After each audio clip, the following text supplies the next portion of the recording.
Identities पर चर्चा करते हैं, जिसे हम बोलते हैं बीजगणितीय सर्वसंख्याएं। बीजगणितीय सर्वसंख्याओं का कंपटीशन में बहुत बड़ा रोल है, क्योंकि कुछ ऐसे प्रश्न होते हैं जो कि फार्मूले से तुरंत हल हो जाते हैं।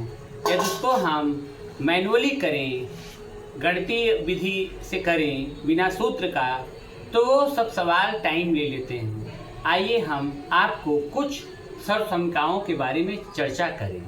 जैसे यहाँ पर हम देख पा रहे हैं, हमारा पहला सर्वसंख्या है a प्लस बी का whole square. a plus b का होल स्क्वायर हम लोग जानते हैं a square plus b square plus 2ab होता है। और दूसरा है आपका a माइनस बी का whole square, a square plus b square minus 2ab। इन दोनों में अंतर यही है कि यदि यहाँ प्लस है तो प्लस 2ab होगा, और यदि यहाँ माइनस है तो माइनस 2ab होगा। और ये आपका a square minus b square जो है, ये आप देख पा रहे हैं a प्लस बी है, a माइनस बी है। इसका मान होता है a plus b, a minus b. a plus b का होल क्यूब जो होता है, इसे हम बोलते हैं a cube plus b cube plus 3ab कोष्ठक में a प्लस बी, मतलब इसमें सारा प्लस ही होगा। और a माइनस बी के होल क्यूब में आप देखेंगे तो सारा माइनस ही है। यहाँ पे a माइनस बी हो गया 3ab, a cube minus b cube minus 3ab कोष्ठक में a माइनस बी। और a cube plus b cube का फार्मूला होता है a plus b a square minus a b plus b square. यहाँ पे आप देखेंगे सेकंड कोष्ठक जो है, इसमें माइनस बीच में है। यहाँ पे माइनस हम बीच में देख पा रहे हैं। आज इसके जस्ट उल्टा आपका ए क्यूब माइनस बी क्यूब वाले में है। A cube minus b cube वाले में आप देख पा रहे हैं कि ए माइनस बी है पहले कोष्ठक में। यहाँ पहला प्लस था तो पहला कोष्ठक में प्लस, यहाँ पे माइनस है तो पहले कोष्ठक में माइनस। उसके बाद यहाँ दूसरे कोष्ठक में हर आइटम आपका प्लस में ही दिया हुआ है, a square plus a b plus b square. और आठवां सर्वसंख्या हम देखेंगे a plus b plus c का होल स्क्वायर यदि है तो आप बताते हो a square plus b square plus c square plus 2 कोष्ठक में a b plus b c plus c ए।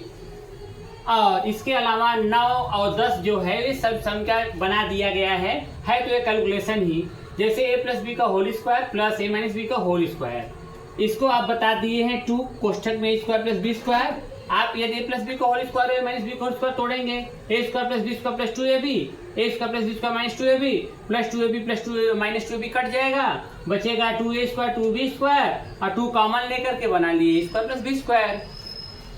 10वां आप देख पा रहे हैं प्लस बी का होल स्क्वायर माइनस ए माइनस बी का होल स्क्वायर। यहाँ भी वही है, तोड़ने के बाद ब्रेक करेंगे जब कोष्ठक तो हो जाएगा 4ab। सबसे इंटरेस्टिंग फार्मूला इसमें मैं देख पा रहा हूँ a cube plus b cube plus c cube का है।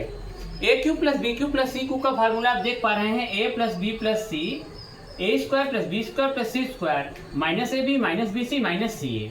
यहाँ पे कंडीशन है, यदि a plus b plus c बराबर 0 हो तो a cube plus b cube plus c cube बराबर होता है 3abc। ये 12 सर्वसंख्या है, इसको हमें ध्यान में रखना होगा। चलिए एक सर्वसंख्या का इस्तेमाल करके एक सवाल लगा भी लें। यहाँ पे मैं देख पा रहा हूँ एक सवाल दिया हुआ है 12 cube minus 8 cube minus 4 cube.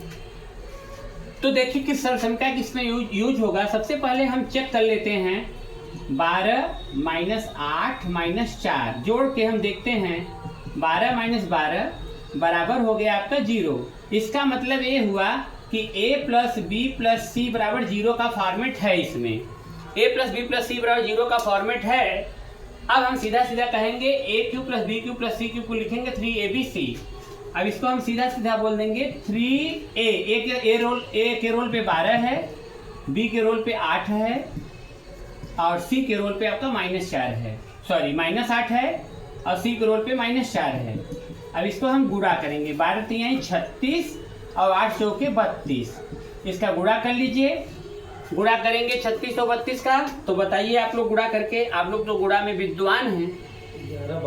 1152 आपने जो गुणा किया तो आपका आ गया 1152 और यही हमारा आवश्यक आंसर है। यही हमारा आवश्यक आंसर है।